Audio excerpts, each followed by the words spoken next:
Berenice, por Edgar Allan Poe.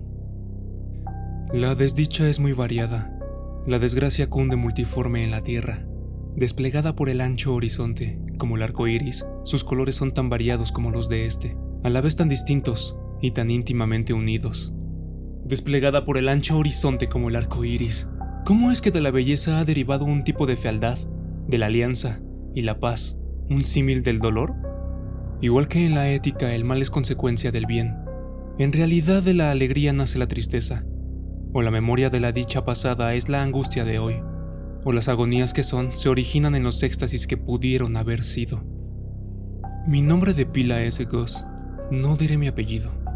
Sin embargo, no hay en este país torres más venerables que las de mi sombría y lúgubre mansión.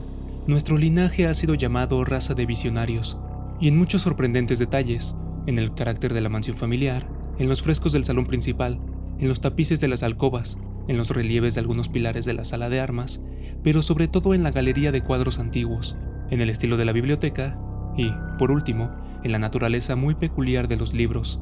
Hay elementos suficientes para justificar esta creencia. Los recuerdos de mis primeros años se relacionan con esta mansión y con sus libros, de los que ya no volveré a hablar. Allí murió mi madre, allí nací yo, pero es inútil decir que no había vivido antes, que el alma no conoce una existencia previa. ¿Lo niegan? No discutiremos ese punto.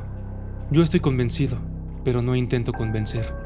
Sin embargo, hay un recuerdo de formas etéreas, de ojos espirituales y expresivos, de sonidos musicales y tristes, un recuerdo que no puedo marginar, una memoria como una sombra, vaga, variable, indefinida, vacilante, y como una sombra también por la imposibilidad de librarme de ella mientras brille la luz de mi razón. En esa mansión nací yo, al despertar de repente de la larga noche de lo que parecía, sin serlo, la no existencia, a regiones de hadas, a un palacio de imaginación, a los extraños dominios del pensamiento y de la erudición monásticos. No es extraño que mirase a mi alrededor con ojos asombrados y ardientes, que malgastara mi niñez entre libros y disipara mi juventud en ensueños. Pero sí es extraño que pasaran los años y en el apogeo de la madurez me encontrara viviendo aún en la mansión de mis antepasados. Es asombrosa la parálisis que cayó sobre las fuentes de mi vida, asombrosa la inversión completa en el carácter de mis pensamientos más comunes. Las realidades del mundo terrestre me afectaron como visiones, solo como visiones, mientras las extrañas ideas del mundo de los sueños, por el contrario, se tornaron no en materia de mi existencia cotidiana, sino realmente en mi cínica y total existencia. Berenice y yo éramos primos, y crecimos juntos en la mansión de nuestros antepasados, pero crecimos de modo distinto. Yo, enfermizo, envuelto en tristeza. Ella, ágil, graciosa, llena de fuerza. Suyos eran los paseos por la colina, míos, los estudios del claustro. Yo, viviendo encerrado en mí mismo, entregado en cuerpo y alma a la intensa y penosa meditación. Ella, vagando sin preocuparse de la vida, sin pensar en las sombras del camino ni en el silencioso vuelo de las horas de alas negras. Berenice, invoco su nombre, Berenice. Y ante este sonido se conmueven mil tumultuosos recuerdos de las grises ruinas. Acude vívida su imagen a mí, como en sus primeros días de alegría y de dicha. Oh, encantadora y fantástica belleza, sílfide entre los arbustos de Arnheim, oh, náyade entre sus fuentes. Y entonces todo es misterio y terror, y una historia que no se debe contar. La enfermedad, una enfermedad mortal, cayó sobre ella como el simún, y, mientras yo la contemplaba, el espíritu del cambio la arrasó, penetrando en su mente, en sus costumbres y en su carácter. Y de la forma más sutil y terrible, llegó a alterar incluso su identidad. Ay, la fuerza destructora iba y venía, y la víctima... ¿dónde estaba? Yo no la conocía, o, al menos, ya no la reconocía como Berenice. Entre la numerosa serie de enfermedades provocadas por aquella primera y fatal, que desencadenó una revolución tan horrible en el ser moral y físico de mi prima, hay que mencionar como la más angustiosa y obstinada una clase de epilepsia que con frecuencia terminaba en catalepsia, estado muy parecido a la extinción de la vida, del cual, en la mayoría de los casos, se despertaba de forma brusca y repentina. Mientras tanto, mi propia enfermedad, pues me han dicho que no debería darle otro nombre, mi propia enfermedad, digo, crecía con extrema rapidez, asumiendo un carácter monomaníaco de una especie nueva y extraordinaria, que se hacía más fuerte cada hora que pasaba ahí, por fin, tuvo sobre mí un incomprensible ascendiente. Esta monomanía, si así tengo que llamarla, consistía en una morbosa irritabilidad de esas propiedades de la mente que la ciencia psicológica designa con la palabra atención. Es más probable que no me explique, pero temo, en realidad, que no haya forma posible de transmitir a la inteligencia del lector corriente una idea de esa nerviosa intensidad de interés con que en mi caso las facultades de meditación, por no hablar en términos técnicos, actuaban y se concentraban en la contemplación de los objetos más comunes del universo. Reflexionar largas, infatigables horas con la atención fija en alguna nota trivial, en los márgenes de un libro o en su tipografía, estar absorto durante buena parte de un día de verano en una sombra extraña que caía oblicuamente sobre el tapiz o sobre la puerta, perderme toda una noche observando la tranquila llama de una lámpara o los rescoldos del fuego, soñar días enteros con el perfume de una flor, repetir monótonamente una palabra común hasta que el sonido, gracias a la continua repetición, dejaba de suscitar en mi mente alguna idea, perder todo sentido del movimiento o de la existencia física mediante una absoluta y obstinada quietud del cuerpo, mucho tiempo mantenida. Estas eran algunas de las extravagancias más comunes y menos perniciosas provocadas por un estado de las facultades mentales, en realidad no único, pero capaz de desafiar cualquier tipo de análisis o explicación. Pero no se me entienda mal. La excesiva, intensa y morbosa atención, excitada así por objetos triviales en sí, no tiene que confundirse con la tendencia a la meditación, común en todos los hombres, y a la que se entregan de forma particular las personas de una imaginación inquieta. Tampoco era, como pudo suponerse al principio, una situación grave ni la exageración de esa tendencia, sino primaria y esencialmente distinta, diferente. En un caso, el soñador o el fanático interesado por un objeto normalmente no trivial lo pierde poco a poco de vista en un bosque de deducciones y sugerencias que surgen de él, hasta que, al final de una ensoñación llena muchas veces de voluptuosidad, el incitamentum, o primera causa de sus meditaciones, desaparece completamente y queda olvidado. En mi caso, el objeto primario era invariablemente trivial, aunque adquiría, mediante mi visión perturbada, una importancia refleja e irreal. Pocas deducciones, si había alguna, surgían, y esas pocas volvían pertinazmente al objeto original como a su centro. Las meditaciones nunca eran agradables, y al final de la ensoñación, la primera causa, lejos de perderse de vista, había alcanzado ese interés sobrenaturalmente exagerado que constituía el rasgo primordial de la enfermedad. En una palabra, las facultades que más ejercía la mente en mi caso eran, como ya he dicho, las de la atención, mientras que en el caso del soñador, son las de la especulación. Mis libros, en esa época, si no servían realmente para aumentar el trastorno, compartían en gran medida, como se verá, por su carácter imaginativo e inconexo, las características peculiares del trastorno mismo. Puedo recordar, entre otros, el tratado del noble italiano Coelho Secundus Curio, De Amplitudine Beati Regni Dei, la grandeza del reino santo de Dios, la gran obra de San Agustín, De Civitate Dei, la ciudad de Dios, y la del Tertuliano De Carne Christi, la carne de Cristo, cuya sentencia paradójica, mortus sed Dei filius, credibile est quia in tempum est, et sepultus resurrexit, certum est quia impossibile est, ocupó durante muchas semanas de inútil y laboriosa investigación todo mi tiempo. Así se verá que, arrancada de su equilibrio solo por cosas triviales, mi razón se parecía a ese peñasco marino del que nos habla Ptolomeo Hefestión, que resistía firme los ataques de la violencia humana y la furia más feroz de las aguas y de los vientos, pero temblaba a simple contacto de la flor llamada asfódelo. Y aunque para un observador desapercibido pudiera parecer fuera de toda duda que la alteración producida en la condición moral de Berenice por su desgraciada enfermedad me habría proporcionado muchos temas para el ejercicio de esa meditación intensa y anormal, cuya naturaleza me ha costado bastante explicar, sin embargo ese no era el caso. En los intervalos lúcidos de mi mal, la calamidad de Berenice me daba lástima, y, profundamente conmovido por la ruina total de su hermosa y dulce vida, no dejaba de meditar con frecuencia, amargamente, en los prodigiosos mecanismos por los que había llegado a producirse una revolución tan repentina y extraña. Pero estas reflexiones no compartían la idiosincrasia de mi enfermedad, y eran como las que se hubieran presentado, en circunstancias semejantes, al común de los mortales. Fiel a su propio carácter, mi trastorno se recreaba en los cambios de menor importancia, pero más llamativos, producidos en la constitución física de Berenice, en la extraña y espantosa deformación de su identidad personal. En los días más brillantes de su belleza incomparable no la amé. En la extraña anomalía de mi existencia, mis sentimientos nunca venían del corazón y mis pasiones siempre venían de la mente. En los brumosos amaneceres, En las sombras entrelazadas del bosque al mediodía y en el silencio de mi biblioteca por la noche, ella había flotado ante mis ojos, y yo la había visto, no como la Berenice viva y palpitante, sino como la Berenice de un sueño, no como la moradora de la tierra, sino como su abstracción, no como algo para admirar, sino para analizar, no como objeto de amor, sino como tema de la más abstrusa, aunque inconexa especulación. Y ahora temblaba en su presencia y palidecía cuando se acercaba. Sin embargo, lamentando amargamente su decadencia y su ruina, recordé que me había amado mucho tiempo y que, en un momento aciago, le hablé de matrimonio.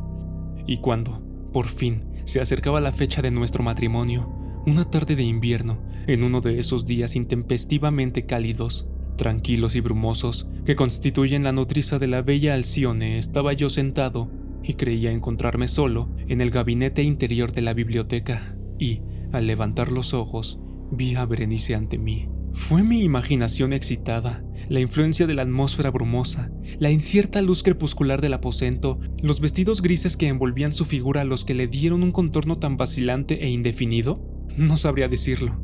Ella no dijo una palabra, y yo por nada del mundo hubiera podido pronunciar una sílaba. Un escalofrío helado cruzó mi cuerpo, me oprimió una sensación de insufrible ansiedad.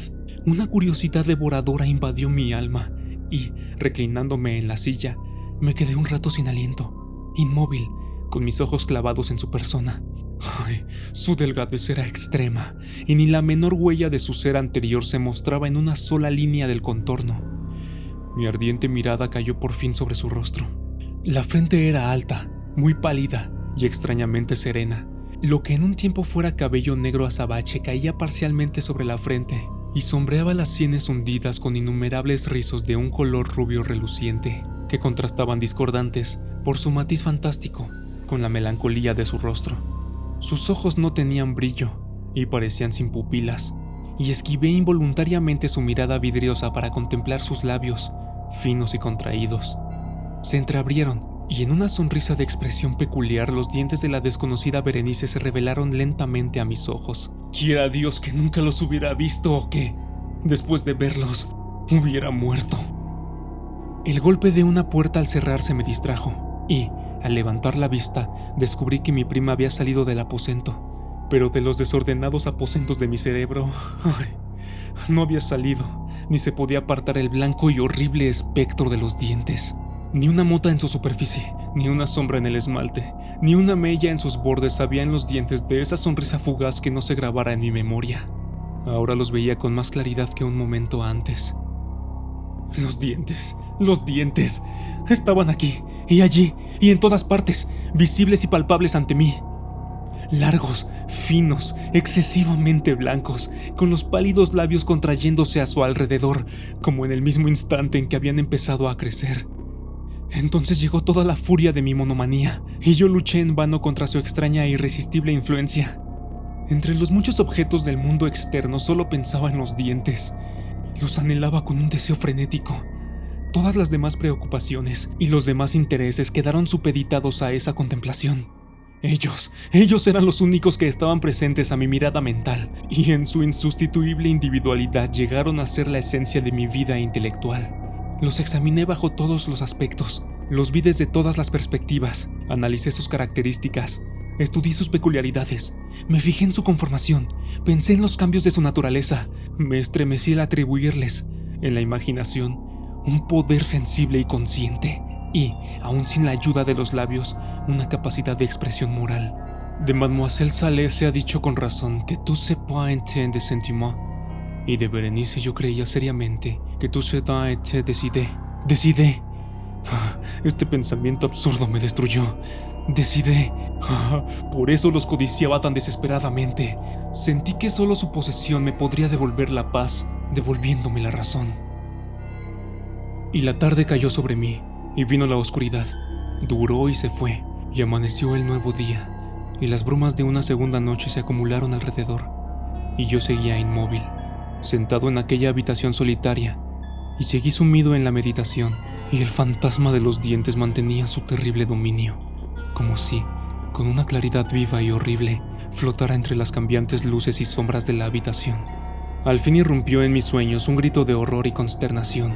Y después, tras una pausa, el ruido de voces preocupadas mezcladas con apagados gemidos de dolor y pena. Me levanté de mi asiento y, abriendo las puertas de la biblioteca, vi en la antesala a una criada, deshecha en lágrimas, quien me dijo que Berenice ya no existía. Había sufrido un ataque de epilepsia por la mañana temprano, y ahora, al caer la noche, ya estaba preparada la tumba para recibir a su ocupante y terminados los preparativos del entierro. Me encontré sentado en la biblioteca y de nuevo solo. Parecía que había despertado de un sueño confuso y excitante. Sabía que era medianoche y que desde la puesta del sol, Berenice estaba enterrada, pero no tenía una idea exacta, o por lo menos definida, de ese melancólico periodo intermedio. Sin embargo, el recuerdo de ese intervalo estaba lleno de horror, horror más horrible por ser vago, terror más terrible por ser ambiguo. Era una página espantosa en la historia de mi existencia, escrita con recuerdos siniestros, horrorosos, ininteligibles. Luché por descifrarlos, pero fue en vano. Mientras tanto, como el espíritu de un sonido lejano, un agudo y penetrante grito de mujer parecía sonar en mis oídos. Yo había hecho algo, pero ¿qué era? Me hice la pregunta en voz alta, y los susurrantes ecos de la habitación me contestaron, ¿qué era? En la mesa, a mi lado, brillaba una lámpara, y cerca de ella había una pequeña caja. No tenía un aspecto llamativo, y yo la había visto antes, pues pertenecía al médico de la familia. Pero, ¿cómo había llegado allí, a mi mesa, y por qué me estremecí al fijarme en ella? No merecía la pena tener en cuenta estas cosas, y por fin mis ojos cayeron sobre las páginas abiertas de un libro, y sobre una frase subrayada. Eran las extrañas, pero sencillas palabras del poeta M. Sayat. Dicevan mis odales, si sepulcrum amicae visitarem, curas meas aliquantulum fore levatas. ¿Por qué, al leerlas, se me pusieron los pelos de punta y se me heló la sangre en las venas? Sonó un breve golpe en la puerta de la biblioteca y, pálido como un habitante de una tumba, un criado entró de puntillas. Había en sus ojos un espantoso terror y me habló con una voz quebrada, ronca y muy baja. ¿Qué dijo? Oí unas frases entrecortadas. Hablaba de un grito salvaje que había turbado el silencio de la noche y de la servidumbre reunida para averiguar de dónde procedía. Y su voz recobró un tono espeluznante. Claro, cuando me habló, susurrando, de una tumba profanada, de un cadáver envuelto en la mortaja y desfigurado, pero que aún respiraba, aún palpitaba, aún vivía. Señaló mis ropas. Estaban manchadas de barro y de sangre. No contesté nada. Me tomó suavemente de la mano. Tenía huellas de uñas humanas. Dirigió mi atención a un objeto que había en la pared. Lo miré durante unos minutos. Era una pala. Con un grito corrí hacia la mesa y agarré la caja, pero no pude abrirla, y por mi temblor se me escapó de las manos y cayó al suelo y se rompió en pedazos. Y entre estos, entrechocando, rodaron unos instrumentos de cirugía dental, mezclados con 32 diminutos objetos blancos, de marfil, que se desparramaron por el suelo.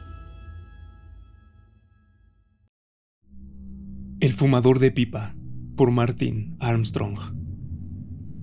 Por lo general no me importa caminar bajo la lluvia, pero en aquella ocasión la lluvia era torrencial y aún tenía 10 millas que recorrer. Por eso me detuve ante la primera casa, más o menos a 1 milla del pueblo siguiente, y miré por encima de la cancela del jardín. La casa no tenía un aspecto muy prometedor, pues vi enseguida que estaba vacía. Todas las ventanas estaban cerradas, y no había una sola con persianas ni visillos. Por una de ellas, del piso bajo, vi paredes desnudas, la desnuda repisa de una chimenea y una parrilla vacía.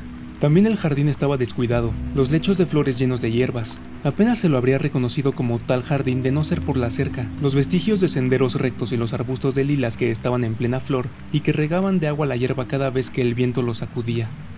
Es fácil imaginar, pues, que me sorprendiera cuando un hombre salió de entre las lilas y vino hacia mí lentamente por el sendero.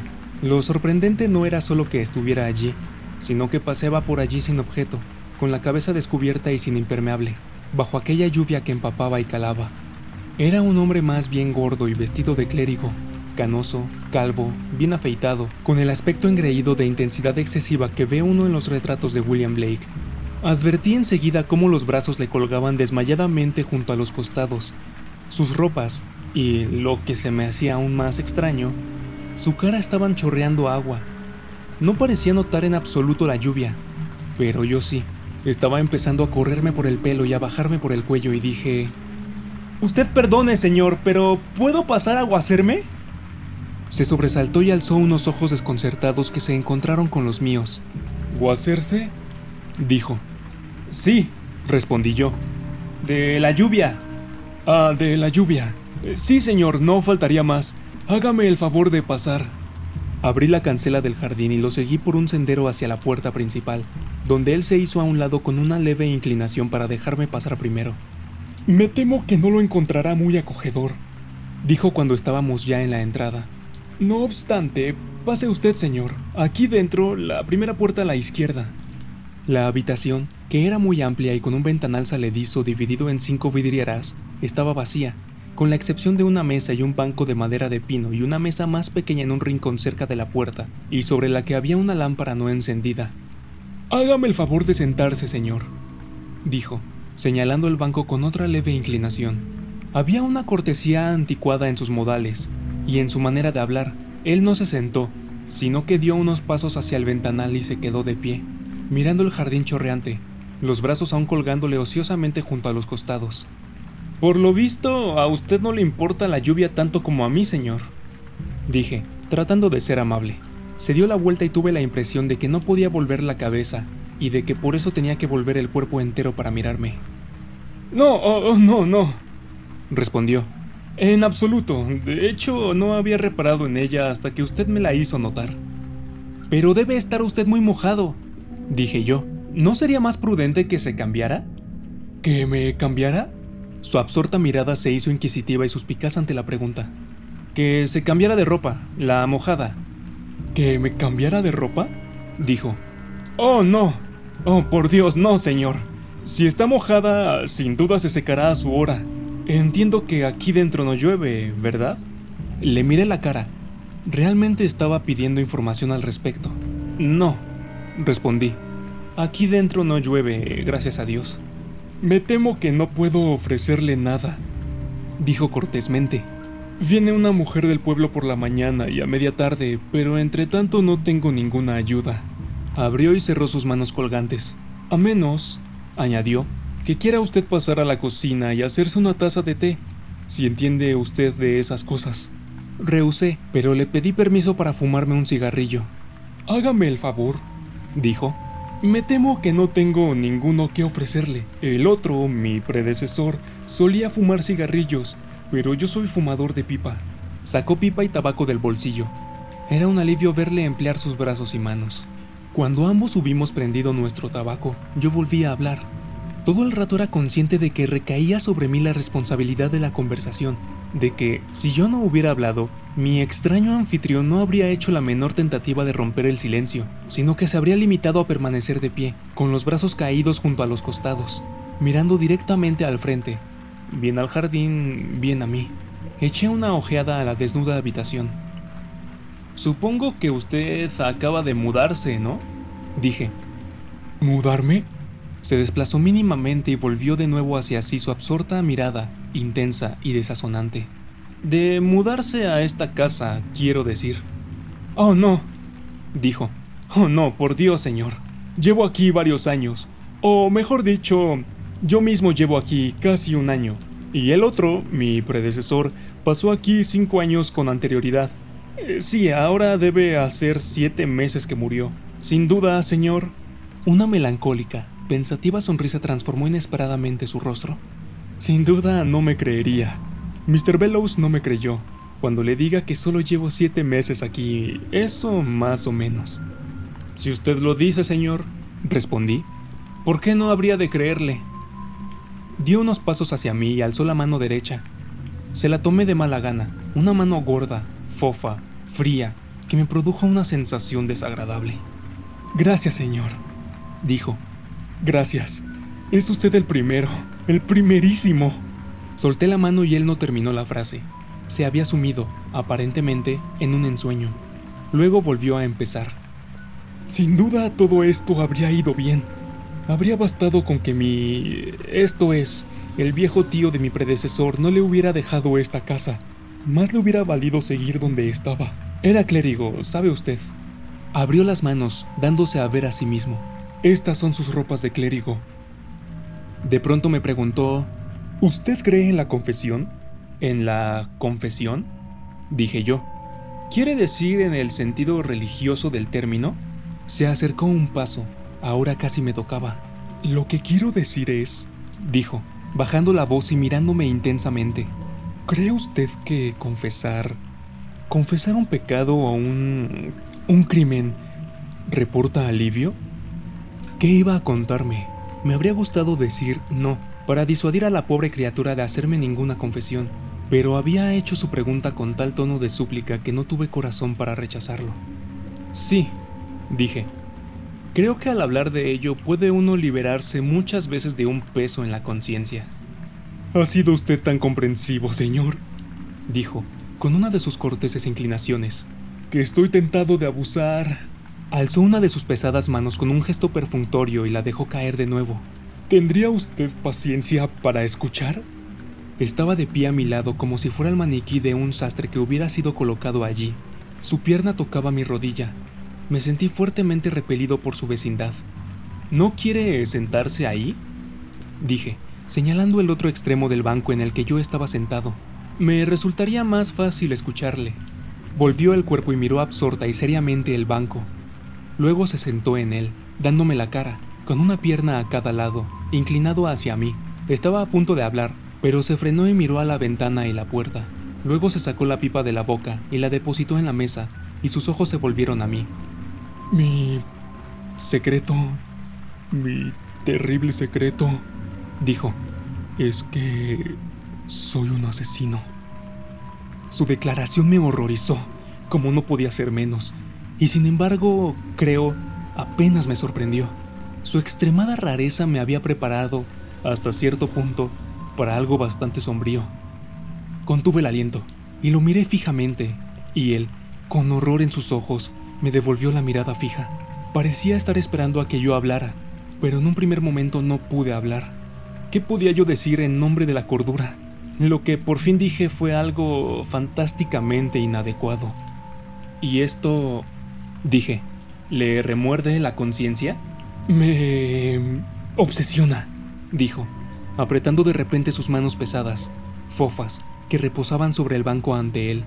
¿Tendría usted paciencia? Asentí. Cuéntemelo, dije. De no haber sido por la herencia de esta casa, empezó, nada habría sucedido. El otro, mi predecesor, habría permanecido en su rectoría y yo no habría hecho nunca acto de aparición. Aunque hay que reconocer que él, mi predecesor, no estaba contento en su rectoría. Se enfermó con hostilidad de sospechas. Por eso vino a esta casa al principio, solo a título de prueba, ya ve. Le fue legada vacía, simplemente la casa, sin mueble, sin dinero, y se vino y puso un par de cosas.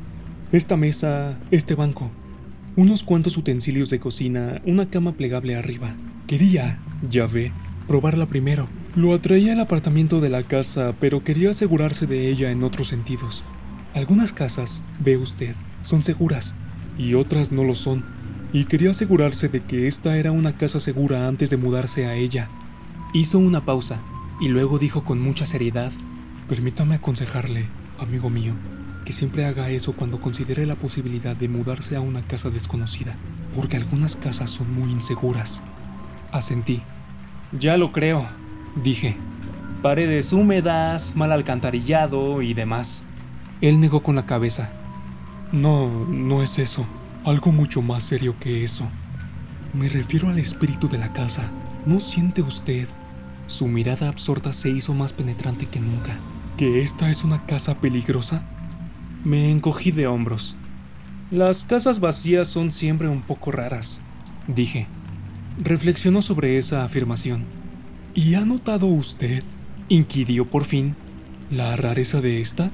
Sentí, en efecto, al hacerme él la pregunta, que la casa era rara, pero era la rareza de él. Lo sabía perfectamente, y las sombrías insinuaciones de su charla lo que la hacían rara.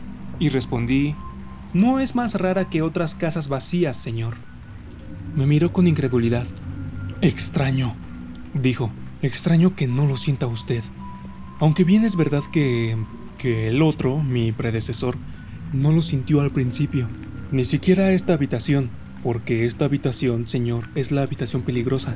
Le pareció extraña al principio, no, pese a que hay en ella una cosa muy curiosa.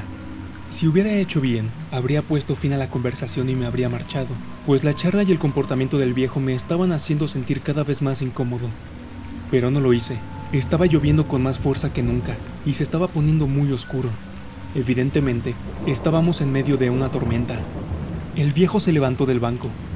Me parece que ahora puedo mostrarle, dijo, esa curiosidad de la habitación. Solo se ve después de que ha oscurecido, pero me parece que ya está lo bastante oscuro. Se acercó a la mesita del rincón y se puso a encender la lámpara. Cuando estuvo encendida y él hubo vuelto a su lugar el globo de cristal esmerilado, la llevó a la mesa más grande y la colocó a mi izquierda. Ahora, me dijo, siéntese frente a la mesa de enfrente. Así lo hice. Ante mí, al otro lado de la habitación desnuda, se hallaba el ventanal saledizo con sus 5 vidrieras y sin visillos. Ahora está usted sentado, dijo, posando una pesada mano sobre mi hombro, donde el otro, mi predecesor, solía sentarse para sus comidas. No pude reprimir un respingo, ni resistir el impulso de volverme y mirarle. Me resultaba molesto tenerlo de pie a mi lado, detrás de mí, fuera de mi vista. Pareció sorprendido. No se alarme, señor, hágame el favor, dijo. Vuélvase y dígame lo que ve. Obedecí. Veo el ventanal, dije. ¿Eso es todo?, preguntó. Miré fijamente el ventanal. No, dije. Veo también 5 reflejos de mí mismo, uno en cada vidriera del ventanal.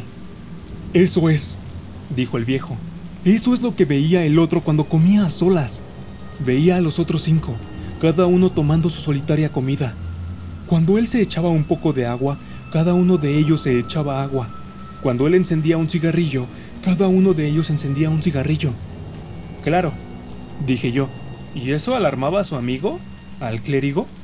El reverendo James Baxter, dijo el viejo. Así se llamaba.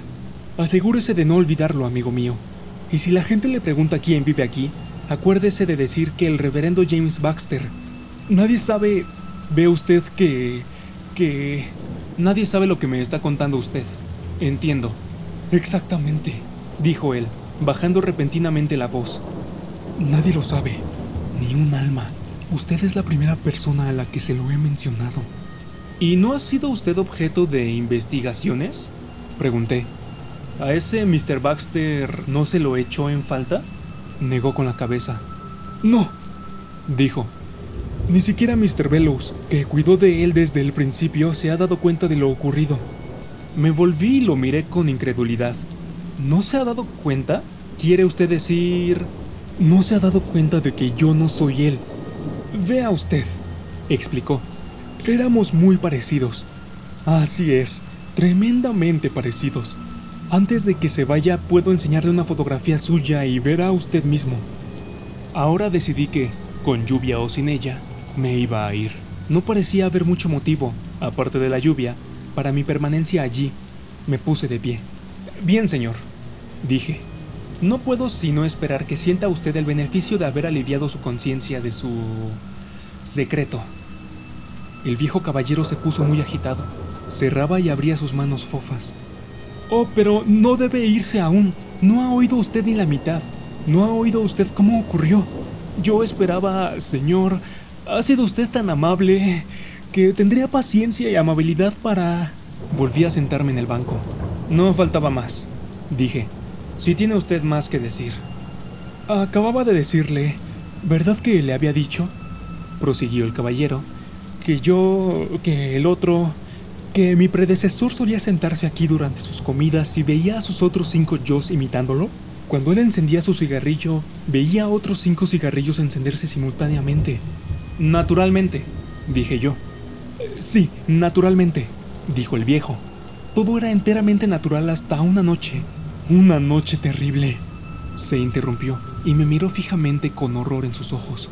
Y entonces, dije yo, entonces ocurrió algo extraño, horroroso, cuando él, mi predecesor, hubo encendido su cigarrillo, mirando a aquellos otros yos, como siempre hacía, vio que uno de ellos, el de más a la izquierda, había encendido no un cigarrillo, sino una pipa.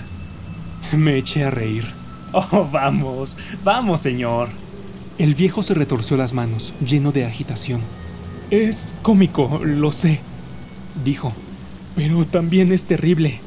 ¿Qué habría pensado usted si lo hubiera visto efectivamente, con sus propios ojos? ¿Acaso no se habría quedado espantado? Sí, dije. Si efectivamente me hubiera ocurrido, si hubiera visto una cosa así realmente, desde luego que me habría quedado espantado. Bien, dijo el viejo. Ocurrió. No había error posible al respecto. Era espantoso, horrible. Había tanto horror en su voz como si él mismo lo hubiera visto efectivamente. Pero, querido señor mío, le dije, usted solo cuenta con la palabra de ese Mr. Baxter. Me miró con fijeza, sus ojos resplandecientes de convicción. Yo sé qué ocurrió, dijo. Lo sé con mucha mayor certeza que si lo hubiera visto. Escuche, la cosa siguió durante 5 días. Durante 5 noches seguidas mi predecesor vigiló lleno de horror a ver si la cosa se arreglaba sola. ¿Pero por qué no fue o se marchó de la casa?, pregunté. No se atrevió, dijo el viejo con un forzado susurro. No se atrevía a irse. Tenía que quedarse y asegurarse con sus propios ojos de que la cosa se había arreglado. ¿Y no se arregló? La 6ª noche, dijo el viejo con un hilo de voz. El 5.º reflejo, el que había desobedecido, desapareció. ¿Desapareció? Sí, había desaparecido del ventanal. Mi predecesor se quedó sentado, mirando con terror, absorto, el cristal vacío, y los otros 4 devolvían la aterrada mirada al interior de esta habitación. Él miraba el cristal vacío, y luego los miraba a ellos, y ellos le devolvían la mirada fija, a él o a algo detrás de él, con horror en sus ojos. Entonces él empezó a ahogarse, dijo el viejo jadeando. Él mismo estaba casi ahogándose. A ahogarse porque había unas manos alrededor de su garganta, agarrándolo, estrangulándolo. ¿Quiere usted decir que las manos eran las manos del 5.? Pregunté, y fue solo mi horror ante el horror del viejo lo que me impidió sonreír cínicamente. Sí, dijo él con un silbido y extendió sus manos gordas y pesadas, mirándome con ojos fijos. Sí, mis manos. Por primera vez me sentí realmente aterrorizado. Nos miramos mudos el uno al otro, él jadeando y resollando aún. Luego, esperando calmarle, dije lo más tranquilamente que pude: Ya veo.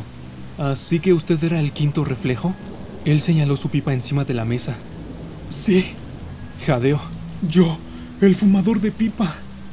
Me puse en pie. Tenía el impulso de correr hacia la puerta, pero algún escrúpulo me retuvo allí, inmóvil. La sensación de que sería inhumano dejarlo solo, presa de su horrible fantasía, y con la vaga idea de hacerle entrar en razón, de aliviar su torturada mente, pregunté: ¿Y qué hizo usted con el cuerpo? Contuvo el aliento.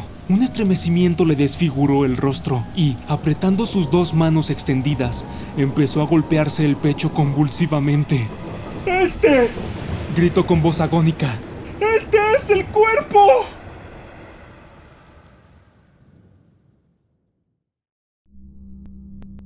El guardavía, por Charles Dickens. ¡Hola! ¡El de ahí abajo! Cuando escuchó una voz que le llamaba de esa manera, estaba de pie en la puerta de la caseta, con una bandera en la mano enrollada alrededor de un palo corto. Teniendo en cuenta la naturaleza del terreno, cualquiera hubiera pensado que no podía dudar con respecto al lugar del que procedía la voz, pero en lugar de mirar hacia arriba, donde estaba yo, de pie sobre un empinado desmonte situado justo encima de su cabeza, se dio la vuelta y miró hacia la vía. Había algo especial en la forma en que lo hizo, aunque yo no pudiera captar de qué se trataba exactamente. Lo que sí sé es que fue lo bastante notable como para llamar mi atención, a pesar de que su figura, situada abajo, en la profunda zanja, se encontraba un tanto lejana y ensombrecida, y yo me hallaba muy por encima de él, tan de cara al resplandor de un furioso ocaso que tuve que protegerme los ojos con la mano antes de poder verlo. ¡Hola! ¡Ahí abajo! Él seguía mirando la vía, pero volvió a darse la vuelta, y al levantar la vista, me vio allí arriba. ¿Hay algún camino por el que pueda bajar para hablar con usted? Miró hacia arriba sin responder, y yo le contemplé, sin querer presionarle repitiendo mi tonta pregunta.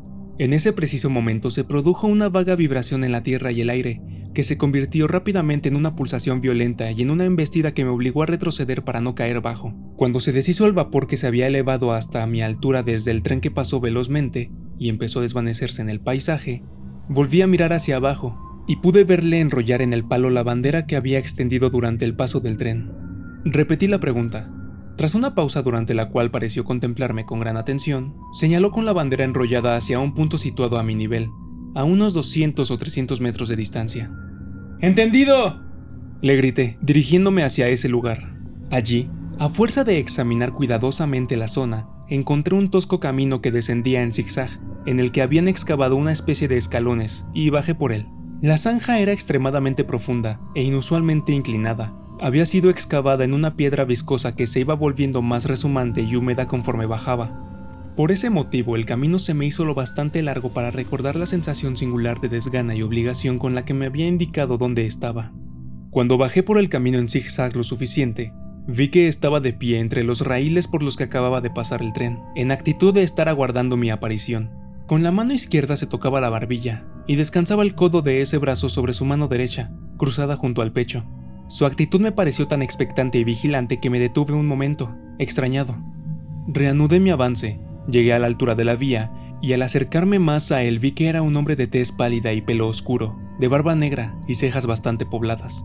Su puesto se encontraba en el lugar más solitario y triste que yo hubiera contemplado nunca. A ambos lados, un muro hecho de piedra mellada que goteaba humedad impedía toda vista salvo la de una franja de cielo. Por un lado, la perspectiva solo era una prolongación curva de aquel calabozo enorme. La perspectiva por la otra dirección, más corta, terminaba en una sombría luz rojiza y en la entrada, todavía más sombría, de un túnel negro, cuya arquitectura maciza creaba una atmósfera bárbara, deprimente y repulsiva. Era tan escasa la luz del sol que llegaba hasta allí que producía un olor fresco y letal, y tanto era el frío viento que corría por la zanja que llegué a estremecerme, como si hubiera abandonado el mundo natural. Me acerqué hasta él lo suficiente para tocarle antes de que se moviera. Ni siquiera entonces apartó su vista de la mía, pero dio un paso atrás y levantó la mano. Le dije que ocupaba un puesto bastante solitario y que había llamado mi atención cuando le vi desde allá arriba. Añadí que suponía que le resultaría raro tener visitantes, pero esperaba no obstante ser bienvenido. Que en mí debía ver simplemente a un hombre que, habiendo estado toda su vida encerrado en unos límites estrechos y sintiéndose libre por fin, se le había despertado recientemente el interés por las grandes obras. Le hablé en ese sentido, aunque estoy lejos de encontrarme seguro de que fueran esos los términos utilizados. Pues aparte de que no se me da muy bien iniciar una conversación, había en aquel hombre algo que me intimidaba. Dirigió una curiosísima mirada hacia la luz roja situada cerca de la boca del túnel. Permaneció con la vista fija en ella durante un rato, como si le faltara algo, y después volvió a mirarme. Le pregunté si la luz formaba parte de sus obligaciones. ¿Acaso no lo sabe?, me respondió en voz baja. Contemplando su mirada y aquel rostro melancólico, pasó por mi mente el pensamiento monstruoso de que se trataba de un espíritu, y no de un hombre. Desde entonces he pensado muchas veces si no habría algún problema en su mente. En ese momento fui yo el que retrocedió, pero al hacerlo detecté en su mirada un miedo latente hacia mí, y con él desapareció mi pensamiento monstruoso. «Me está mirando como si me tuviera miedo», le dije, obligándome a sonreír. «Estaba pensando si lo había visto antes», replicó él. «¿Dónde?», señaló hacia la luz roja que había estado mirando. «¿Allí?», volví a preguntar yo. Respondió afirmativamente, aunque sin emitir sonido alguno, mientras me miraba con intensidad. Mi buen amigo, ¿qué podía hacer yo allí? No obstante, puedo jurarle en cualquier caso que nunca he estado en este lugar. «Ah, sí lo creo», replicó él. «Sí, estoy seguro». Su actitud se volvió entonces más tranquila, lo mismo que la mía. Contestó a mis observaciones con prontitud y con palabras bien elegidas. ¿Tenía mucho trabajo allí? Sí, bueno, era una forma de decirlo. Tenía desde luego una gran responsabilidad, pero lo que se requería de él era exactitud y vigilancia, mientras que trabajo de verdad, es decir, trabajo manual, apenas existía. Lo único que tenía que hacer era cambiar la señal, arreglar las luces y girar la manivela de hierro de vez en cuando. Con respecto a las largas y solitarias horas que tan pesadas me parecían a mí, solo podía decirme que se había adaptado a la rutina de esa vida y ya se había acostumbrado a ella. Allí abajo había aprendido una lengua, aunque solo a leerla, haciéndose alguna idea aproximada de su pronunciación, si es que a eso podía llamarse aprender lenguas. Había trabajado también en fracciones y decimales y probando un poco con el álgebra, pero era, igual que había sido de niño, bastante torpe para las cifras. Cuando estaba de servicio, era necesario que permaneciera siempre en aquel canal de aire húmedo, y no podía subir nunca hasta donde lucía el sol, por encima de aquellos elevados muros de piedra. Bueno, eso dependía de los momentos y las circunstancias. En ciertas ocasiones había menos movimiento en la vía que en otras, y lo mismo podía decirse de ciertas horas del día y de la noche. Cuando el tiempo era bueno, elegía esos momentos para elevarse un poco por encima de las sombras inferiores. Pero como en cualquier momento podían llamarle con la campana eléctrica, y en esas ocasiones prestaba atención para escucharla con renovada ansiedad, el alivio que obtenía era menor del que yo podía suponer. Me condujo hasta su caseta, donde había una chimenea, una mesa para un libro oficial en el que tenía que anotar determinadas entradas, un instrumento telegráfico con su dial, cristal y agujas, y la pequeña campana de la que había hablado. Al confiarle yo, rogándole que me excusara el comentario, que me había parecido muy bien educado, y quizás, y esperaba decirlo sin ofenderle, educado por encima de su posición, observó que no era raro encontrar ejemplos de ligeras incongruencias en ese aspecto dentro de los grandes grupos humanos, que había oído que así sucedía en los talleres, en las fuerzas de la policía, e incluso en el último recurso de los desesperados, el ejército. Y que sabía que también sucedía así, en mayor o menor medida, en cualquier importante estación de ferrocarril. De joven había sido estudiante de filosofía natural, y había asistido a conferencias. Si podía yo creerle al verlo sentado en aquella cabaña, pues él apenas podía. Pero se había desencadenado, había utilizado mal sus oportunidades y había caído para no volverse a levantar de nuevo. No tenía queja alguna al respecto. Él mismo había hecho la cama sobre la que se había acostado, y era ya demasiado tarde para hacer otra. Todo lo que acabo de condensar lo explicó de una manera tranquila, repartiendo por igual entre el fuego y mi persona unas miradas oscuras y graves. De vez en cuando dejaba caer la palabra «señor», y especialmente cuando se refería a su juventud, como si me pidiera que entendiera que él no reivindicaba ser otra cosa que el hombre al que encontré en aquella cabaña. En varias ocasiones le interrumpió la campanilla y tuvo que leer mensajes y enviar respuestas. En una ocasión tuvo que salir para mostrar una bandera a un tren que pasaba y comunicar algo verbalmente al maquinista. Observé que en el cumplimiento de sus deberes era especialmente exacto y vigilante, interrumpiendo su discurso en una sílaba si era preciso, y manteniendo silencio hasta que hubiera cumplido su deber. En resumen, habría considerado que él era el hombre con que mayor seguridad podía ejercitar ese cargo de no ser por la circunstancia de que en 2 ocasiones, mientras me estaba hablando, perdió el color, volvió el rostro hacia la campanilla cuando ésta no estaba sonando, abrió la puerta de la cabaña, que estaba cerrada para que no penetrara la insalubre humedad, y miró hacia la luz roja cercana a la boca del túnel. En ambas ocasiones regresó con la actitud inexplicable que ya había observado yo, sin ser capaz de definirla, cuando nos vimos por primera vez desde lejos. Casi me hace pensar que he encontrado a un hombre feliz, le dije cuando me levantaba para despedirme. Me temo que he de reconocer que se lo dije para impulsarle a que siguiera hablando. Creo que solía hacerlo, replicó con la voz baja con la que me habló por primera vez. Pero me siento atribulado, señor. Me siento atribulado. Habría borrado esas palabras de haber podido hacerlo, pero ya estaban dichas, y me refería a ellas inmediatamente. ¿Por qué? ¿Cuál es su problema? Es muy difícil de explicar, señor. Es verdaderamente difícil hablar de ello, pero si vuelve a visitarme, intentaré contárselo. Me comprometo expresamente a visitarle de nuevo. ¿Cuándo podré hacerlo? Salgo de servicio por la mañana y volveré a entrar mañana por la noche a las 10, señor. Vendré entonces a las 11. Me dio las gracias y salió de la cabaña conmigo. Le iluminaré con mi linterna, señor, hasta que haya encontrado el camino de ascenso, me dijo con su peculiar voz baja. Pero cuando lo haya encontrado, no grite para decírmelo, y cuando ya esté arriba, no me llame. Aquella actitud me pareció bastante fría, pero me limité a responderle un de acuerdo. Y cuando venga mañana por la noche, no me llame. Permítame una pregunta antes de partir. ¿Por qué esta noche gritó, hola, ahí abajo? ¿Quién sabe?, respondí yo. Debí gritar algo parecido. No algo parecido, señor. Exactamente esas mismas palabras. Las conozco muy bien. Admito que fueran esas mismas palabras. Sin duda las dije porque le vi a usted aquí abajo. ¿Por algún otro motivo? ¿Qué otra razón podría haber tenido? ¿No tuvo la sensación de que le eran transmitidas de una manera sobrenatural? En absoluto. Me deseó buenas noches y mantuvo en alto su linterna.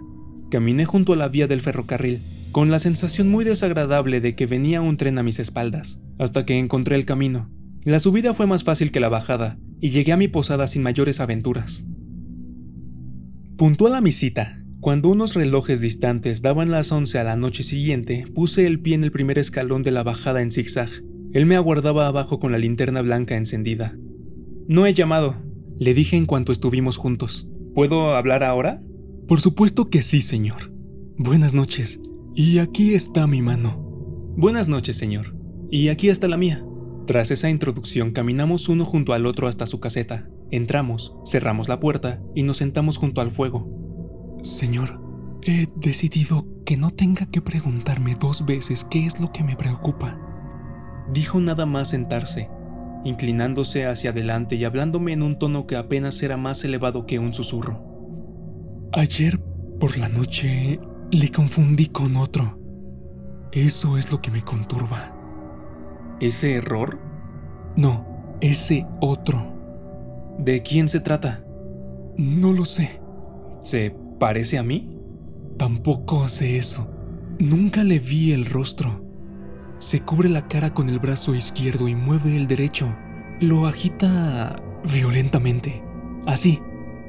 Seguí sus movimientos con atención y me pareció la gesticulación de un brazo con el máximo de pasión y vehemencia, queriendo expresar este significado. ¡En nombre de Dios, despeje el camino!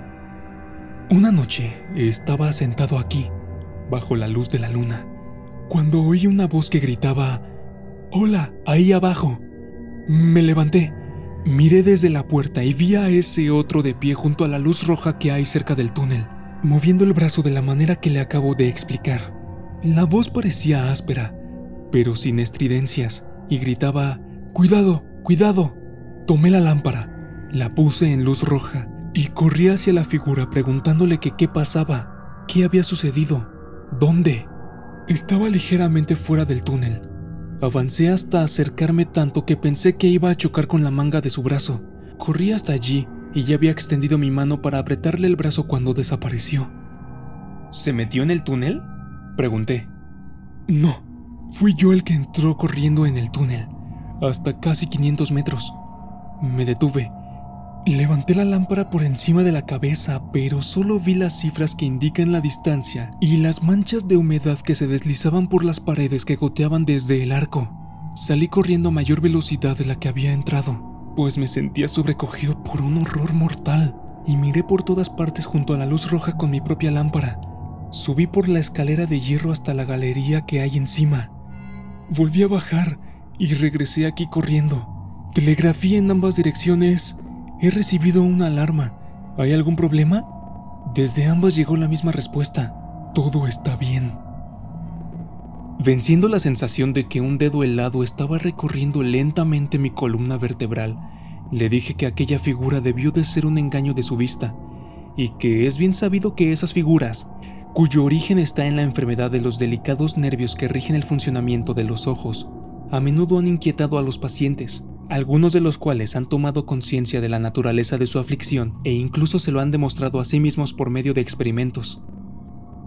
En cuanto a lo del grito imaginario, seguí diciéndole, escuche por un momento el viento en este valle artificial mientras hablamos en voz tan baja y el sonido que provocan los cables del telégrafo.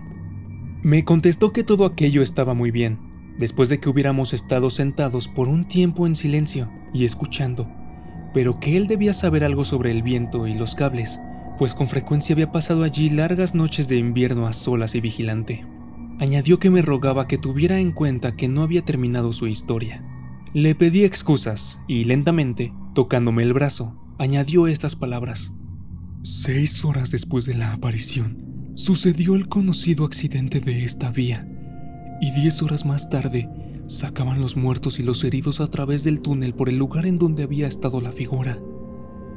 Me recorrió un desagradable estremecimiento, pero hice los mayores esfuerzos para sobreponerme. Repliqué que no podía negar de que se trataba de una coincidencia notable, bien calculada para impresionarme.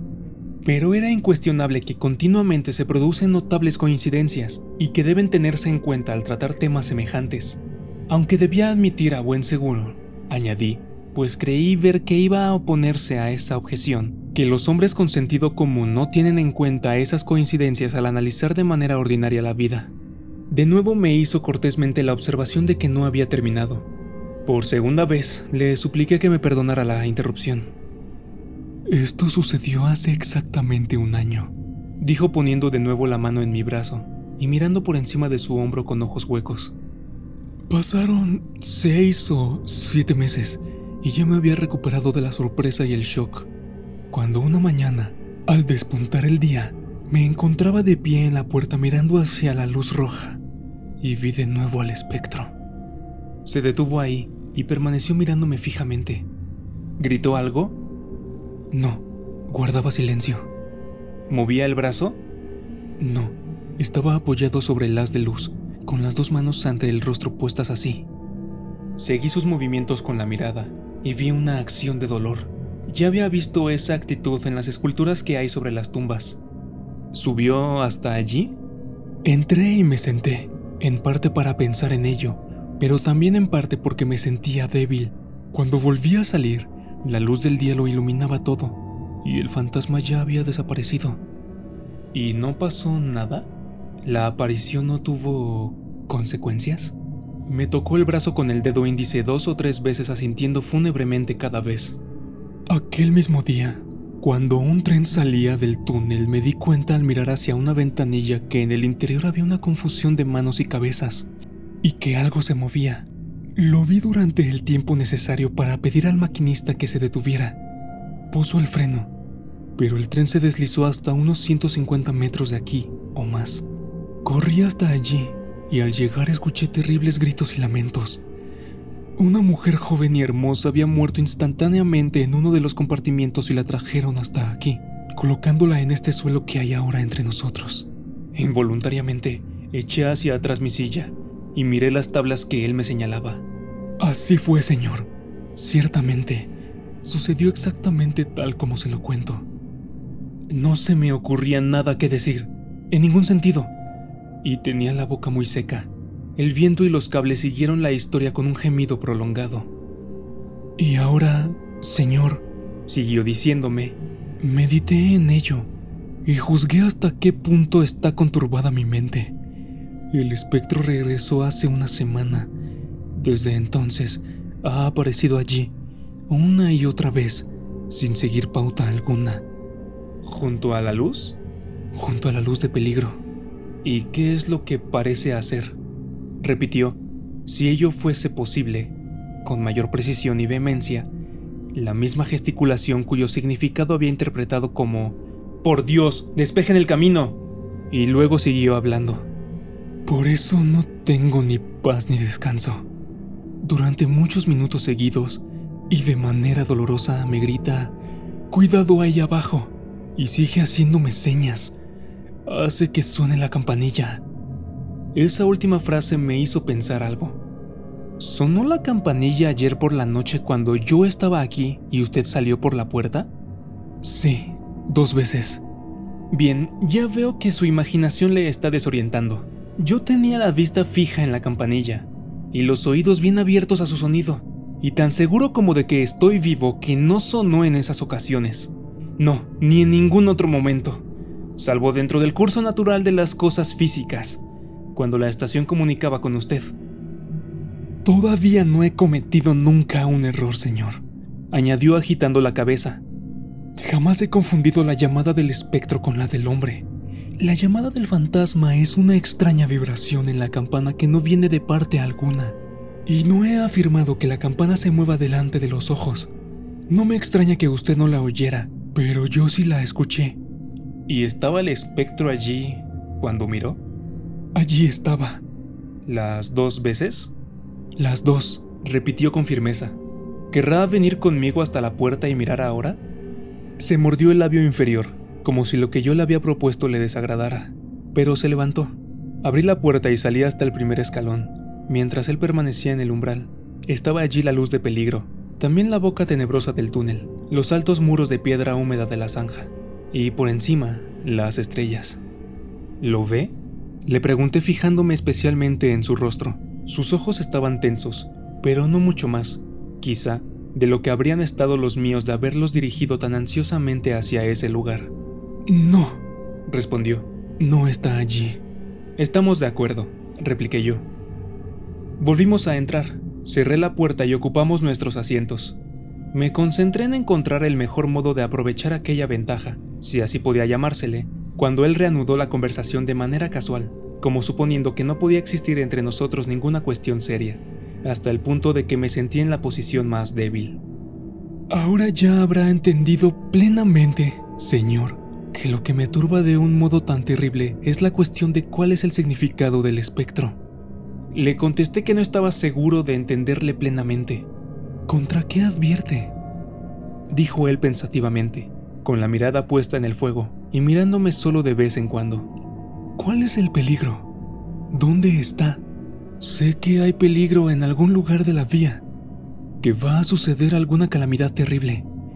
No puedo dudar de ello en esta tercera ocasión, después de lo que ha sucedido con anterioridad, pero seguramente se trata de algún cruel aviso dirigido a mí. ¿Qué puedo hacer? Sacó su pañuelo de bolsillo y se limpió las gotas de sudor que cubrían su frente.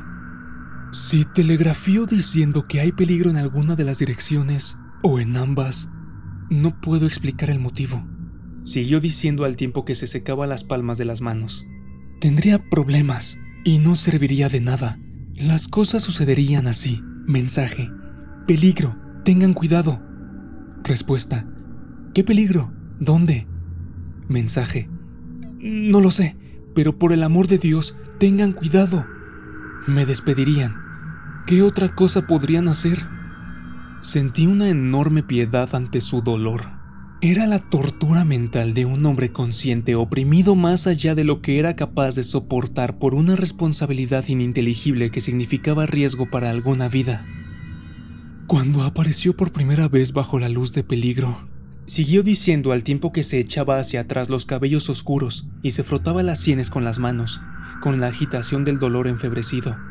¿Por qué no me dijo dónde iba a producirse ese accidente? Si iba a producirse. ¿Por qué no me dijo cómo podía evitarse? Si es que podía evitarse. Cuando en la segunda ocasión ocultó el rostro, ¿por qué en lugar de hacer eso no me dijo que ella iba a morir y que les dejáramos llevarla a casa? Y si en aquellas 2 ocasiones vino para mostrarme que sus advertencias eran ciertas y prepararme así para la tercera, ¿por qué no me advierte ahora claramente? Que el Señor me ayude. Solo soy un pobre guardavías en este puesto solitario. ¿Por qué no advierte a alguien que pueda ser creído y que tenga capacidad de actuar? Cuando le vi en aquel estado, entendí que por su propio bien y por la seguridad pública, estaba obligado por el momento a tranquilizarle.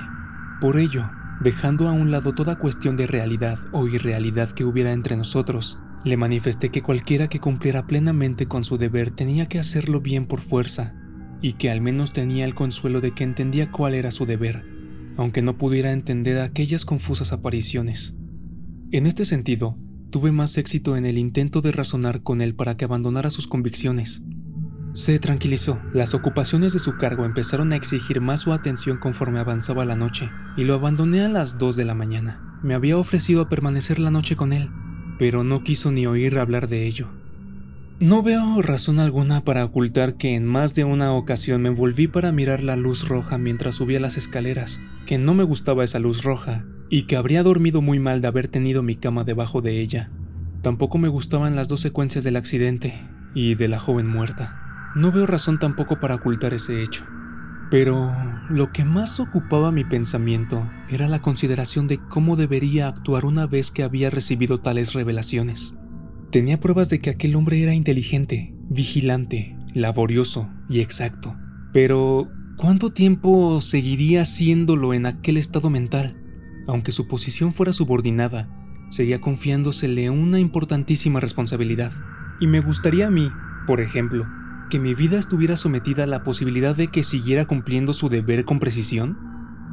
Incapaz de superar la sensación de que habría algo de traición si comunicaba a sus superiores de la compañía ferroviaria lo que el guardavías me había dicho, sin habérselo aclarado a él primero, poniéndole otra salida, finalmente decidí ofrecerme a acompañarle, guardando el secreto por el momento, al médico que supiéramos de mejor reputación que ejercía en aquella zona para conocer su opinión. A la noche siguiente iba a terminar su guardia, teniendo que reanudarla poco después del ocaso. Decidí por ello regresar en ese momento. A la noche siguiente, el tiempo era muy bueno, y salí a pasear temprano para disfrutarlo. El sol no estaba todavía demasiado bajo cuando crucé el campo cercano a la parte superior de la profunda zanja. Decidí ampliar el paseo durante 1 hora, media hora en una dirección y otra media de regreso, para llegar a tiempo a la caseta del guardavías. Antes de proseguir el paseo, me apoyé en el borde y miré mecánicamente hacia abajo, situado en el mismo lugar desde el que lo había hecho por primera vez. No puedo describir la conmoción que sentí cuando vi que cerca de la boca del túnel aparecía un hombre que se tapaba los ojos con la manga izquierda y agitaba vehementemente el brazo derecho. El horror inexpresable que me oprimió pasó en un momento, pues enseguida vi que se trataba realmente de un hombre y que a su alrededor había un pequeño grupo de personas, a escasa distancia, a las que el primero estaba haciendo aquel gesto. Todavía no se había encendido la luz de peligro. Junto al palo que le sujetaba había una cabaña pequeña y baja, que no había visto antes, hecha con soportes de madera y lienzo encerado. No era más grande que una cama, con una sensación irresistible de que algo iba mal, acusándome y reprochándome por un momento que había cometido una acción fatal al dejar solo allí a aquel hombre, sin enviar a nadie que vigilara o corrigiera lo que él hacía. Bajé por la escalera a toda la velocidad de la que fui capaz. ¿Qué sucede?, pregunté a los hombres. El guardavías murió esta mañana, señor. ¿No será el hombre que vivía en esa caseta? Así es, señor. Pero no el hombre al que yo conozco. Podrá reconocerlo si lo ha visto antes, señor, dijo el hombre que hablaba en nombre de los demás, quitándose con solemnidad el sombrero y levantando un extremo del lienzo. Pues su rostro está entero. ¡Ay! ¿Y cómo sucedió esto?, pregunté, cambiando mi mirada de uno a otro mientras volvían a cubrirlo. Fue atropellado por una máquina, señor. Ningún hombre en Inglaterra conocía mejor su trabajo, pero, aunque no sabemos por qué, no se apartó del raíl exterior. Era a plena luz del día. Había apagado la lámpara y la llevaba en la mano. Cuando la máquina salió del túnel, le estaba dando la espalda y la máquina lo atropelló. Aquel hombre la conducía y podrá decirle cómo sucedió. Cuéntaselo al caballero, Tom. El hombre, vestido con un arrugado traje oscuro, se acercó al lugar que ocupaba anteriormente junto a la boca del túnel. Al tomar la curva del túnel, señor, le vi al final, como a través de unas gafas para ver de lejos. No tenía tiempo para cambiar la velocidad, pero sabía que él era muy cuidadoso. Como no parecía prestar atención al silbato, dejé de pitar cuando nos abalanzábamos sobre él y grité tan fuerte como pude. ¿Y qué le dijo? Le dije... ¡El de allá abajo! ¡Cuidado! ¡Por Dios, despeje el camino! Me sobresalté. ¡Ay, fue un momento terrible, señor! No dejé de gritarle. Me llevé el brazo ante los ojos para no verlo y agité el otro hasta el final, pero no sirvió de nada. Sin prolongar la narración en ninguna de sus curiosas circunstancias más que en otra, antes de terminar debo, sin embargo, señalar la coincidencia de que la advertencia del conductor de la máquina no solo incluía las palabras que el desafortunado guardavías me había repetido que le acosaban, sino también las palabras que yo mismo, no solo él, había asociado, y eso en mi propia mente, a los gestos que el guardavías había imitado.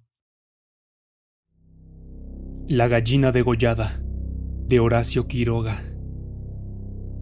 Todo el día, sentados en el patio en un banco, estaban los 4 hijos idiotas del matrimonio Mazzini-Ferraz.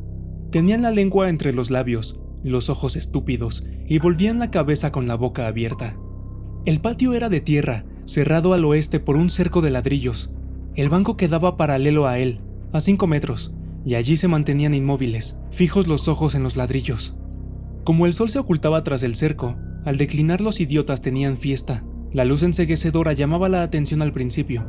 Poco a poco, sus ojos se animaban. Se reían al fin estrepitosamente, congestionados por la misma hilaridad ansiosa, mirando el sol con alegría bestial, como si fuera comida.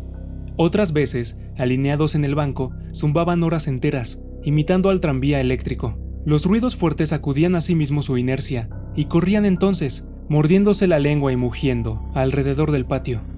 Pero casi siempre estaban apagados en un sombrío letargo de idiotismo, y pasaban todo el día sentados en su banco, con las piernas colgantes y quietas, empapando de glutinosa saliva el pantalón. El mayor tenía 12 años y el menor 8. En todo su aspecto sucio y desvalido, se notaba la falta absoluta de un poco de cuidado maternal. Esos 4 idiotas, sin embargo, habían sido un día el encanto de sus padres. A los 3 meses de casados, Mazzini y Berta orientaron su estrecho amor de marido y mujer y marido, hacia un porvenir mucho más vital, un hijo. ¿Qué mayor dicha para 2 enamorados que esa honrada consagración de su cariño, libertado ya del vil egoísmo de un mutuo amor sin fin ninguno y, lo que es peor para el amor mismo, sin esperanzas posibles de renovación? Así lo sintieron Mazzini y Berta, y cuando el hijo llegó, a los 14 meses de matrimonio, creyeron cumplida su felicidad. La criatura creció bella y radiante, hasta que tuvo 1 año y medio. Pero en el 20º mes, lo sacudieron una noche convulsiones terribles, y a la mañana siguiente no conocía más a sus padres. El médico lo examinó con esa atención profesional que está visiblemente buscando las causas del mal en las enfermedades de los padres. Después de algunos días, los miembros paralizados recobraron el movimiento, pero la inteligencia, el alma, aún el instinto, se habían ido del todo. Había quedado profundamente idiota, baboso, colgante, muerto para siempre sobre las rodillas de su madre. ¡Hijo! ¡Mi hijo querido! Sollozaba ésta sobre aquella espantosa ruina de su primogénito. El padre, desolado, acompañó al médico afuera. A usted se le puede decir, creo que es un caso perdido. Podrá mejorar, educarse en todo lo que le permita su idiotismo, pero no más allá. ¡Sí, sí!, asentía Mazzini. Pero dígame, ¿usted cree que es herencia? ¿Que...? En cuanto a la herencia paterna, ya le dije lo que creía cuando vi a su hijo. Respecto a la madre, hay allí un pulmón que no sopla bien. No veo nada más, pero hay un soplo un poco rudo. Hágala examinar bien. Con el alma destrozada de remordimiento, Mazzini redobló el amor a su hijo, el pequeño idiota que pagaba los excesos del abuelo. Tuvo asimismo que consolar, sostener sin tregua a Berta, herida en lo más profundo por aquel fracaso de su joven maternidad. Como es natural, el matrimonio puso todo su amor en la esperanza de otro hijo. Nació este, y su salud y limpidez de risa reencendieron el porvenir extinguido. Pero a los 18 meses las convulsiones del primogénito se repetían, y al día siguiente amanecía idiota. Esta vez los padres cayeron en honda desesperación.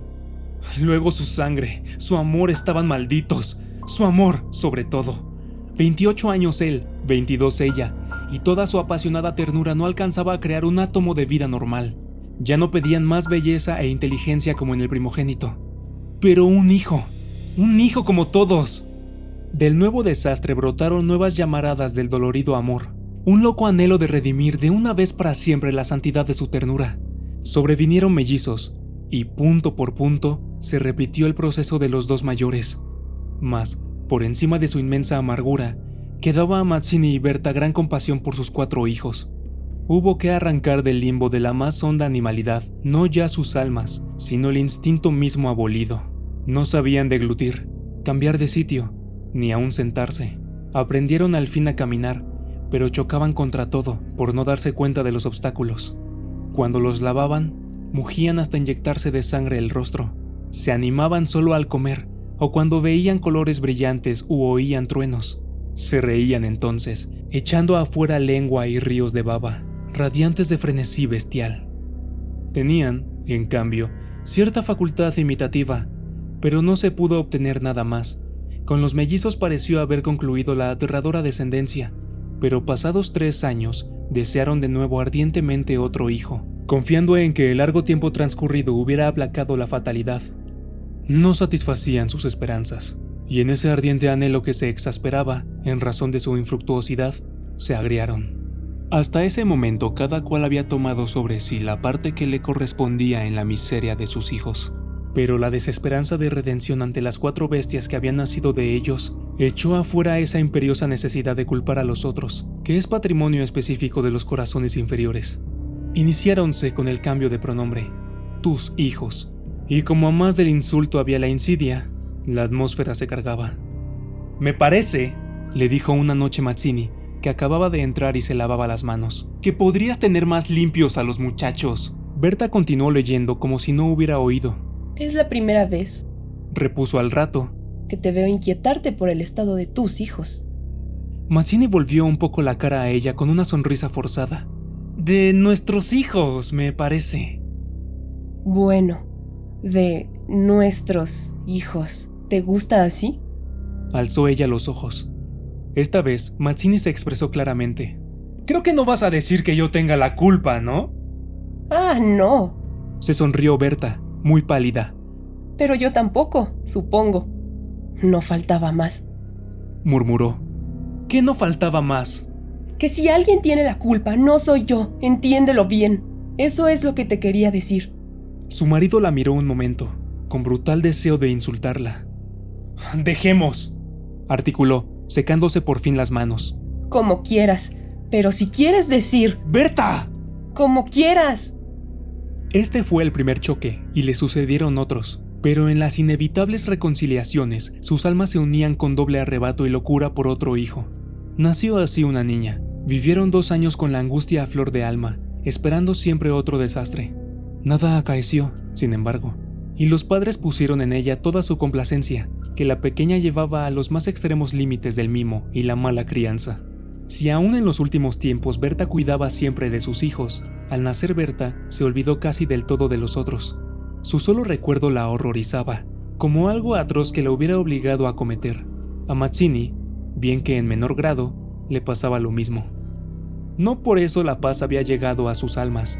La menor indisposición de su hija echaba ahora afuera, con el terror de perderla, los rencores de su descendencia podrida.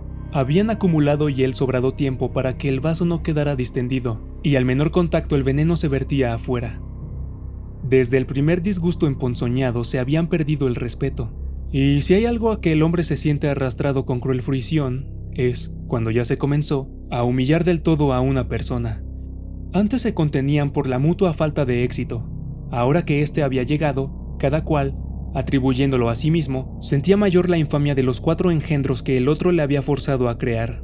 Con estos sentimientos, no hubo ya para los 4 hijos mayores afecto posible. La sirvienta los vestía, les daba de comer, los acostaba con visible brutalidad. No los lavaba casi nunca, pasaban todo el día sentados frente al cerco, abandonados de toda remota caricia. De este modo, Bertita cumplió 4 años, y esa noche, resultado de las golosinas que era a los padres absolutamente imposible negarle, la criatura tuvo algún escalofrío y fiebre, y el temor a verla morir, o quedar idiota, tornó a reabrir la eterna llaga. Hacía 3 horas que no hablaban, y el motivo fue, como casi siempre, los fuertes pasos de Mazzini. ¡Mi Dios! ¿No puedes caminar más despacio? ¿Cuántas veces? Bueno, es que me olvido. Se acabó. No lo hago a propósito. Ella se sonrió, desdeñosa. No te creo tanto. Ni yo. Jamás te hubiera creído tanto a ti, tisiquilla. ¿Qué? ¿Qué dijiste? ¿Nada? Sí, te oí algo. Mira, no sé lo que dijiste, pero te juro que prefiero cualquier cosa a tener un padre como el que has tenido tú. Mazzini se puso pálido. Al fin, murmuró con los dientes apretados. Al fin, víbora, has dicho lo que querías. Sí, víbora, sí, pero yo he tenido padres sanos, ¿oyes? ¡Sanos! Mi padre no ha muerto de delirio. Yo hubiera tenido hijos como los de todo el mundo. Esos son hijos tuyos, los 4 tuyos. Mazzini explotó a su vez. ¡Víbora tísica! Eso es lo que te dije, lo que te quiero decir. Pregúntale al médico, ¿quién tiene la mayor culpa de la meningitis de tus hijos? ¿Mi padre o tu pulmón picado, víbora? Continuaron cada vez con mayor violencia, hasta que un gemido de Bertita selló instantáneamente sus bocas. A la 1 de la mañana, la ligera indigestión había desaparecido, y como pasa fatalmente con todos los matrimonios jóvenes que se han amado intensamente una vez siquiera, la reconciliación llegó, tanto más efusiva como hirientes fueran los agravios. Amaneció un espléndido día, y mientras Berta se levantaba escupió sangre. Las emociones y mala noche pasada tenían, sin duda, gran culpa. Mazzini la retuvo abrazada largo rato, y ella lloró desesperadamente, pero sin que ninguno se atreviera a decir una palabra. A las 10 decidieron salir, después de almorzar. Como apenas tenían tiempo, ordenaron a la sirvienta que matara una gallina. El día radiante había arrancado a los idiotas de su banco, de modo que mientras la sirvienta degollaba en la cocina al animal, desangrándolo con parsimonía, Berta había aprendido de su madre este buen modo de conservar frescura a la carne. Creyó sentir algo como una respiración tras ella. Se volvió y vio a los 4 idiotas, con los hombros pegados uno a otro, mirando estupefactos la operación. Rojo. Berta llegó. No quería que jamás pisaran allí.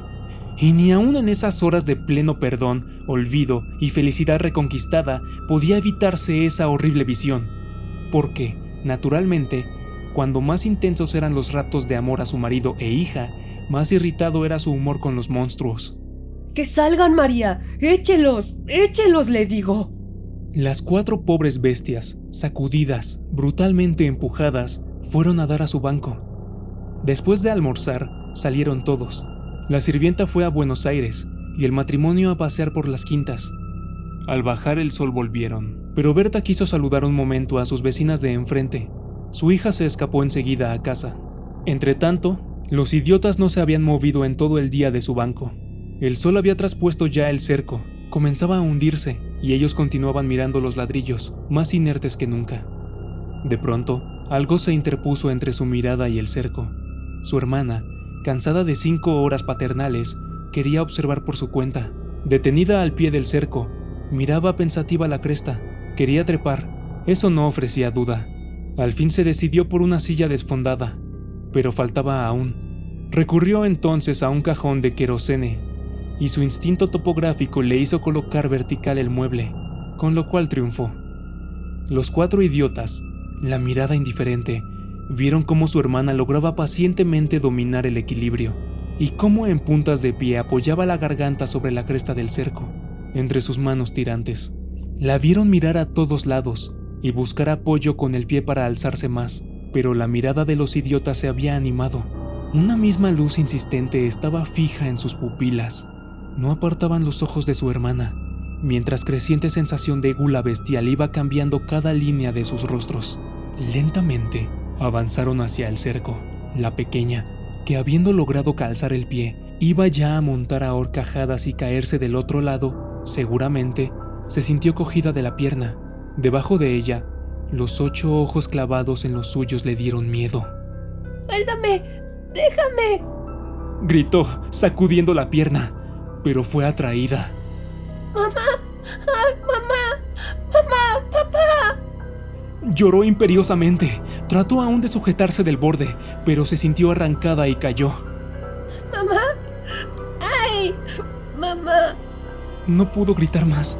Uno de ellos le apretó el cuello, apartando los bucles como si fueran plumas, y los otros la arrastraron de una sola pierna hasta la cocina, donde esa mañana se había desangrado a la gallina, bien sujeta, arrancándole la vida segundo por segundo. Mazzini, en la casa de enfrente, creyó oír la voz de su hija. «Me parece que te llama», le dijo a Berta. Prestaron oídos, inquietos, pero no oyeron más. Con todo, un momento después se despidieron, y mientras Berta iba a dejar su sombrero, Mazzini avanzó en el patio. «¡Bertita!». Nadie respondió. «¡Bertita!». Alzó más la voz, ya alterada, y el silencio fue tan fúnebre para su corazón siempre aterrado que la espalda se le heló de horrible presentimiento. «¡Mi hija! ¡Mi hija!». Corrió ya desesperado hacia el fondo, pero al pasar frente a la cocina vio en el piso un mar de sangre. Empujó violentamente la puerta entornada y lanzó un grito de horror. Berta, que ya se había lanzado corriendo a su vez al oír el angustioso llamado del padre, oyó el grito y respondió con otro. Pero al precipitarse en la cocina, Mazzini, lívido como la muerte, se interpuso, conteniéndola. «¡No entres! ¡No entres!». Berta alcanzó a ver el piso inundado de sangre. Solo pudo echar sus brazos sobre la cabeza y hundirse a lo largo de él con un ronco suspiro.